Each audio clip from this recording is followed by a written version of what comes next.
국민과 철석같이 약속했던 문재인 정권의 광화문 청와대가 사실상 무산이 됐다.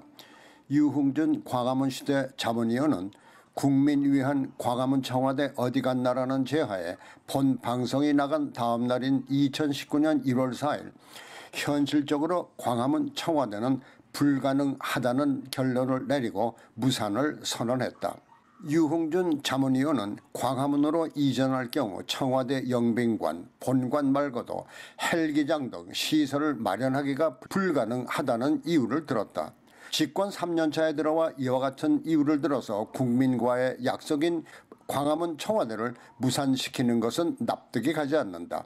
그 이유는 문재인 대통령이 대권 후보 시절 국민과의 약속에서 찾을 수가 있다. 대통령 집무실을 광화문 정부 청사로 옮기려고 합니다.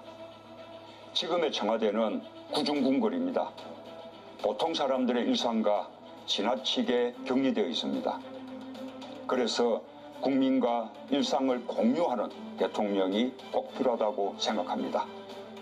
국민과 함께 출근하고 퇴근길에는 시장에 들러 소주 한 잔 나눌 수 있는 대통령 어떻습니까? 광화문 청와대의 의미는 거주와 집무를 한 곳에서 볼 수 있는 현 청와대의 의미를 떠나서 광화문 정부청사의 집무실을 마련해서 국민들과 함께 출근하고 퇴근길에 소주잔도 기울이는 평범한 모습을 국민들에게 보여주겠다는 것이었다. 그런데 집권 3년차에 접어들며 발표하는 광화문 청와대는 지금의 청와대를 고스란히 광화문으로 옮기겠다는 것으로 해석이 되는 것이다. 그렇다면 지금의 청와대나 광화문 청와대는 다를 것이 하나도 없다. 여기서 지적하고 싶은 것이 과연 문재인 정권의 국민과의 약속을 어디까지 신뢰해야 하느냐는 것이다. 그것은 당초 광화문 청와대의 의미는 지난 보수 정권이 청와대를 구중궁궐로 변질시켜 국민과의 소통이 차단이 되며 권위주의적 통치를 했던 폐단을 없애겠다는 것이었을 것이다.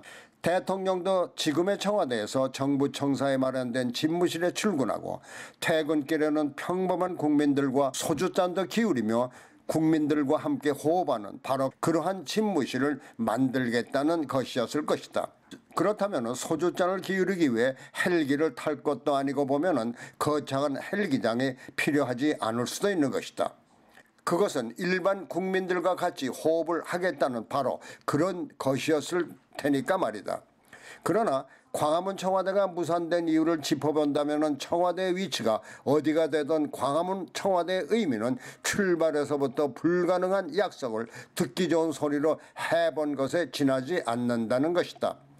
또 한 가지 짚어볼 것이 있다. 집권 3년차에 접어들면서 권력의 맛은 역시 국민들이 접근할 수 없는 구중궁궐에서만 느낄 수 있다는 사실을 깨닫게 된 것이 아닌가 하는 것이다.